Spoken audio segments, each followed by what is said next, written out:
dafa am ñu nekk seen ginnaaw du ñoom rek dafa am ñu nekk seen ginnaaw parce que ndaw si biñ ko jàppee neen taxul ñu bàyyi ko am na lu tax ñu bàyyi ko li tax ñu bàyyi ko nañ ko gëstu dinañ ko xam. ñu ngi leen di nuyu di leen jaajëfal yéen ñuy suivre chaîne bii di xalaat TV ñu leen di dalalaat ci seen jàngatu bés bi. te rek dañuy reveniraat ci jeunes sénégalais yi nga xamante ni décidé nañ entreprendre participer ci liy doxal seen réew créer emploi mais ñu leen di sàkkal pexe ngir yàqal leen. comme niñ ko tàmm di waxee développement wu Sénégal mi ngi jaar ci dooleel suñu ndaw yi nga xamante ni au moins ñi ngi essayer di créer dara yàgg nañ wax ni état mënul créer emploi politicien boo leen dégg mu naan dinaa créer nangami emploi jàppale ni dafay naxaate état li muy def mooy fekk ay doomi réewam yoo xamante ni dañu am nañu créer moo xam lu ndaw wala mu rëy wala am ay idée de projet yu rentable mu dooleel leen financer leen ba noppi protéger leen ba ñooñu mën a yaatal seen i bërëb liggéeyukaay recruter yeneen jeunes yoo xamante ni dañu toll ci wutum xëy dëkk yu développé yëpp noonu la ñu def dañuy protéger seen i entrepreneur particulièrement ndaw yi nga xamante ni dañu osé teg dara kenn ci ñoom mi ngi tudd Serigne Mbacké Gueye juddoo ginnaaw raay ci banlieue bu Dakar tàmbalee taqale ba suñu borom may ko mu dem ba créer entreprise di employé doomi Sénégal comme li daloon Mouhamadou Moustapha Ndiaye ñu fexeel ko ba tey entreprise am bu ñu moywul ci fayit la jëm dafay daanu ndax arnaqué nañ ko ci lu ëpp 1 milliard de francs CFA daañu ñëw ci mbir yi nu mu demee ak naka la ko kóoluteem dugale ci li ko arrivé tey li tax genre vidéo yi intéressé ñu mooy ñu mel nii dañ leen war a aar ndax bu dul moom sax am na ay emploi yu bëree bëri yoo xam ne seen wërsëg ci loxoom la ko suñu borom jaaralee te ñu yor si seen njaboot kon bu daanoo jàpp leen ni famille yu bëree bëri dinañ daanu ñoom itam ànd ak moom. ñaareel bi mooy moom kaam leçon la pour ñi nga xamante ni dañu décider ubbi seen entreprise ci biir réew mi di soog a door ñooñu xam ñun Sénégal ci ban réew la ñu nekk ak naka la ñenn ñi pare pour damm say tànk boo newee ci yoon ngeen def très attention bu baax a baax ci yan doomi aadama ngeen di jëflanteel ndax dëkk bi dafa bari ay kayma yàgg nañ ko wax waxuñ ni bul wóolu kenn mais la confiance n'exclut pas le doute même booy collaborer ak ay doomi aadama teg ko ci ay base yu wóor a wóor ndax bés bu ñu lay wor doo ko sax foogee daf lay jëlee kaw loolu moo dal Serigne Mbacké Gueye te ñu war koo dimbali ñun bi ñuy def vidéo bii xol bu tooy lañ ko defee ndax dañ ko yërëm ñi ko gënoon jege ñoo ko wor te ku nekk ci yéen war cee jàng moo tax teelu leen bu baax vidéo bii ndax bu weesoo histoire bi ko arrivé leçon la pour ku nekk ci ñun. dañu ñëw d'abord ci parcours waa ji mooy kan ci lan lay yëngu ak fi mu tàmbalee Serigne Mbacké Gueye benn ndawu Sénégal bu dëkk Pikine ginnaaw raay juddoo fa yaroo fa màggee fa doon taqale comme bépp doomi banlieue mu daan xëy Colobane nekk dans le secteur informel di jaay ay pièces détachées mu daal di spécialisé wu ci ñuy wooyee gros porteur camion yeeg yu ni mel. liggéey nag boo mënti gis suñu borom daf ciy def barke yàlla wërsëgal ko muy collaborer ak ay transporteurs yu bëree bëri di leen fournir lépp luñ soxla ci pièces mais ba tey mi ngi ci secteur informel bi di liggéeyee Colobane. maa ngi jàngee métier Colobane maa ngi def sama profession maa ngi def mécanique mais poids lourd ak engin. métier boobu commencé générer xaalis bu bëree bëri mu di gis boppam bu baax a baax am itam yeneen ndaw yoo xamante ni ñoo ngi liggéey ci moom ci lañ ko conseillé xelal ko. ne ko li gën mooy nga formaliser say activité maanaam créer entreprise di fay impôt comme ñëpp waaye aussi am possibilité gagner yenn marché yi parce que pour postuler ci yenn marché yi moo xam marché public wala privé faaw nga am entreprise bu formelle. sama benn gestionnaire sax bu nekkoon ci benn banque fii moo ma wax ne ma yow sa entreprise bi du entreprise bu ndaw parce que 2 mois yi ma yore sa compte def nga fi chiffre d'affaires 100 et quelques millions pourquoi pas nga ubbi entreprise ma ne ko allez-y. mu ne ma dinaa la boole ak ay expert comptable boo demee ba ay notaire nga ubbi entreprise bi après ñu boole la ak ay comptable ñu gérer la comptabilité ma ne ko ok. ci noonu la créé entreprise bi ñu naan SMBG di diminution wu Serigne Mbacké Gueye mi ngi ko créé le 26 avril 2013 registre de commerce bi mi ngi nii ak NINEA bi muy benn SARL société à responsabilité limitée spécialisé wu ci lépp lu jëm ci njaayam pièces détachées waaye itam jënd ak jaayaat bépp jumtukaayu oto. entreprise bi di évoluer muy collaborer ak ay marques yu mag yu ci mel ni Volvo Renault Mercedes Scania di defar ko oto yi ñu gën a ràññee ci àdduna bi ci biir réew mi aussi muy collaborer ak ay sociétés yu mag a mag ñu ràññee ci CSE Bolloré ak ñeneen. entreprise bi di évoluer di recruter ay doomi réew mi ci ay domaines yu wuute moom itam Serigne Mbacké Gueye di tukki ci ay réew di wut ay partenaires boole ci di importer ay pièces détachées juste pour satisfaire ay clients am période boobu benn entreprise prestataire moo ko doon gérer wàllu comptabilité am maanaam di ko gérer bépp xaalis biy dugg ak a génn ci société bii di SMBG. ñu ngi nekkoon fi Ouest Foire ma dem ñu gérer ma sama comptabilité benn quelques années après ma ne leen léegi dama bëgg recruter benn comptable bu toog sur place ñu ne ma kon kii miin na sa compte miin na sa entreprise te yàgg na fi liggéey jël ko ma jël ko mu ñëw di liggéey si ma embauché ko bon lépp lu nekk si wàllu finance ñu jox ko mu gérer ko même chèque yi su ma dee voyager kon man damay voyager lu bari su ma dee voyager dañ koy signer chèque yëpp chèque barré yi chèque non barré yi jox ko. léegi waa jooju nag mu recruter ngir mu gérer ko lépp lu jëm ci comptabilité entreprise bi wàllum koppar bi kooku moo ko jural jafe-jafe yi muy dund tey waa ji mi ngi tudd ND dañuy joxe seulement ay initialam parce que ba tey dossier baa ngi ci wàllum yoon atte guñ ko daañu ñëw ak fi mu mujjee ak waa ji mais ND boobu noonu moo ko jàmpaaka ginnaaw gannaaw ba mu ko wóoloo dénk ko lépp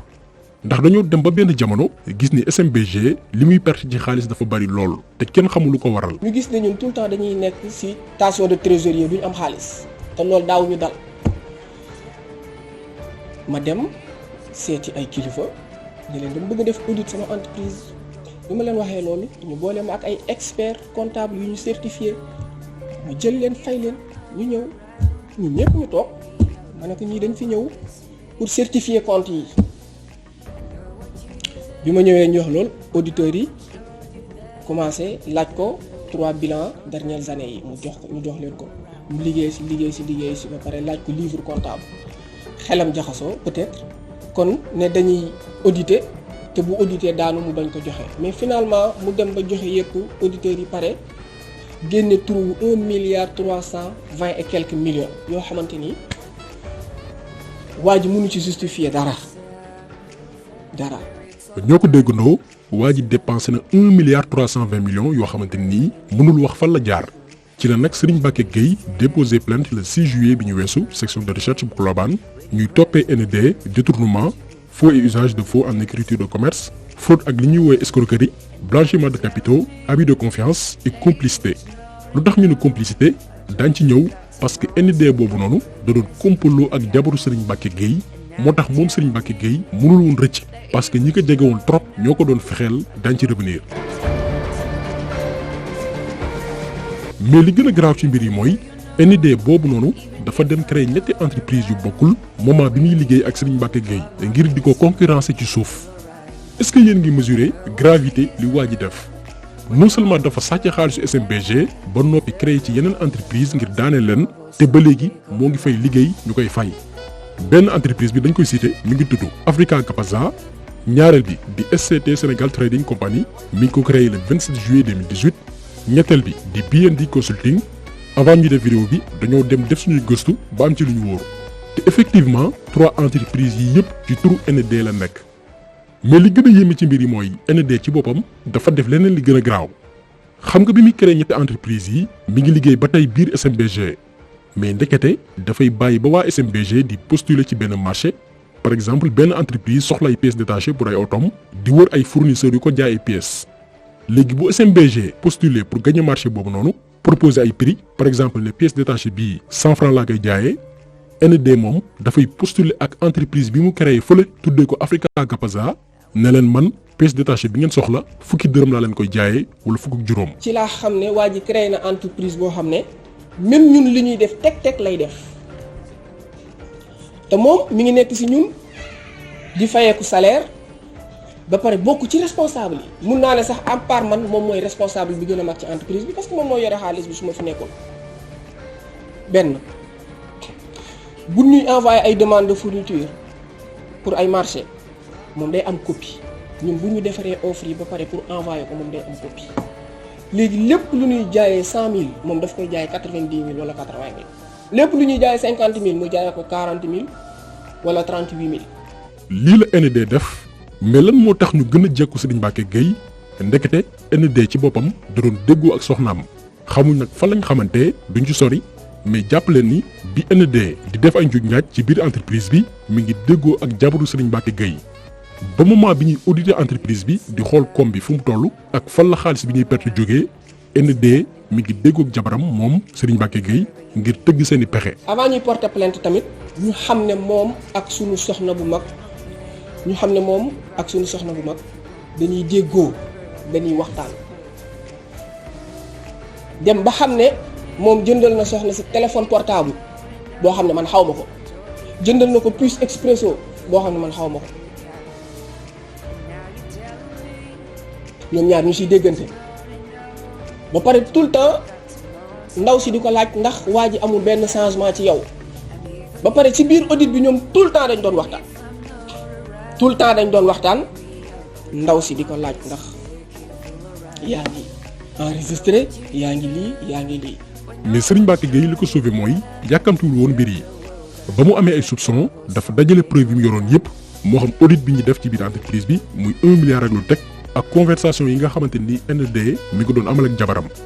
loolu lépp la jël jébbal ko section de recherche tax ñu jàpp ND ak jabaram bi doon complot ak moom. section de recherche ci plainte bi yàgg na fa bi ñoom bi ñu paree ci seeni enquête dañoo ñëw bureau fii jàpp ci comptable bi yóbbu fi lañ ko fekk mënate ko yóbbu ko 2 jours après xaw ma 1 journée après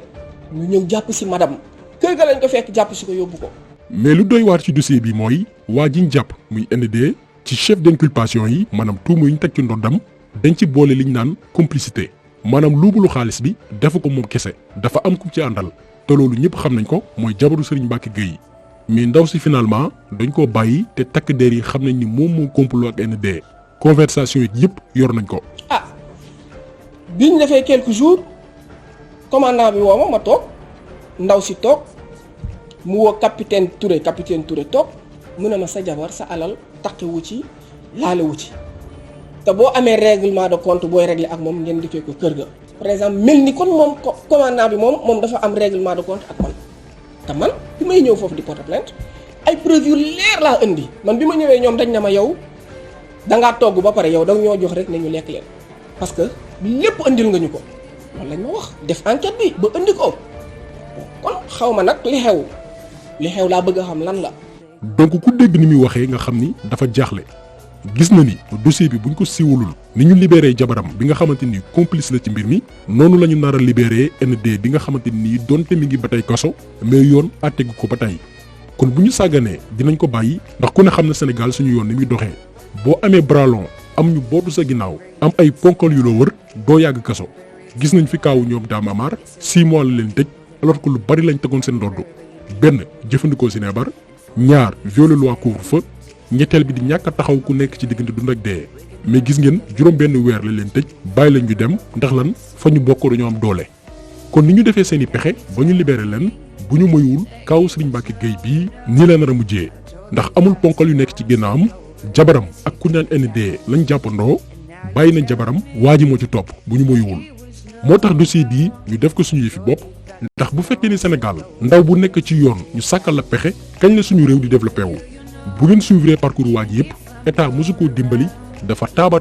di ñafe ba créer entreprise ngir participer ci liy jëmale réewam kanam créer ay emploi kon ngelawaay nañ ko protéger aar ko ndax lii bu daloon homme d'affaires yi ñu xam ci biir réew mi ñu mag ñi Sénégal yëpp daañ ci jot parce que ku ci nekk investir nga ci ay média moo xam télé rajo wala journal kii nag moom benn média neewul ci ginnaawam amul doole kon mbir yi na siiw na tasaaru fépp ba ñëpp xam ne ñoo ngi soofantal problème mu kenn ci doomi réew mi muy ku ñu war a jàppale. il faut ma waxtaan ak presse bi pour àdduna bi xam li xew. parce que tey man yàlla dogal na entreprise yu mag yi nekk Sénégal yëpp damay liggéey ak ñoom te depuis 1 an mi ngi nii maa ngi toog fii liggéeyuma depuis décembre 2019 avant may jógee Paris laa yëg affaire bi ma ñëwee ba léegi maa ngi si di ko dox kenn jàppale wu ma si. maa ko dox suñu borom dimbali ma xamal lépp sama bopp musuma génn Sénégal sama première génn Sénégal sama xaalis laa jël dem bitim réew jëndi marchandise indi ko te créé naa ay emploi te ay pères de famille ñooy liggéey fii di si daan seen wërsëg kon benn saay-saay boo xam ne dañoo yaakaaroon ne bokk na ci jeunes yi ñu war a dimbali ñu jël ko mu ñëw ñu nekk association malfaiteur bu garaaw bëgg a détourner sama xaalis man loolu laa mënul loolu laa mënul seetaan looloo moo waral sama génn bii fii nag Sénégal wax bi yomb na des fois nit ñi da ngay wax ñu ne dañ lay jàppale dañuy def nii mais après doo comprendre da ngay wax ak nit tey suba mu changé doo comprendre doo xam li xew mais su ma waxee ak Sénégal yëpp xam li xew képp ku nekk Sénégal xam li xew dinañ xam en tout cas ñi ngi seetaan seen doom boo xamante ni tey fu nekk mënoon na fa su ma neexoon jël sama njaboot yépp dem fu ma neex ci àdduna bi mun naa fa dëkk parce que fu ma bëgg a dem tey balaa guddi ma dem fa suñu borom defaloon na ma yombal boobu mais su ma toogee fii di liggéey créer entreprise di créer waat entreprise bu war a liggéeyloo ay nit ñu bëree waruñu seetaan ay benn malfaiteur war a dal sama kaw te li ñu gisagun rek la mooy 1,320 milliard loolu la ñu gisagun ñu ëpp na loolu. kon nañ ko dimbali taxawu ko ndax buñ ko seetaanee mooy seetaan nañ avenir boo xamante ni li mu mënoon apporter Sénégal lu bari la. lii nag moo tax kenn wulatul kenn ci biir réew mi lii moo tax Youssou Ndour jël GFM jox ko doomam muy Birane Ndour mu géré lii moo tax Babacar Ngom jël Sedima dénk doomam Anta Ngom lii moo taxoon dem si yàlla Aliou Ardo Sow jël CSE dénk ko doomam bi naan Oumar Sow parce que da ngay wóolu jàmbur jox ko sa lépp ndeke mi ngi daas paaka ngir yàqal la mais boo ko joxee sa doom da koy leer ni mbiram la moo ko moom bu ko yàqee boppam la yàqal. parfois ñuy reprocher yenn borom xaalis yi lan moo tax du ñu investir ci biir réew mi créer emploi mais yu mel ni moo ko waral da ngay recruter benn waay dénk ko sa lépp am ci moom confiance ndeke moom mi ngi daas paaka bi lay rendi te sénégalais yi kese lañ ko ñemee def. gars yi li ñuy truand yëpp yabuñu tubaab yi ku ci tubaab recruter ci biir réew mi da ngay daw safa ak marwa di xëy waxtu di wàcc waxtu di liggéey comme ni mu waree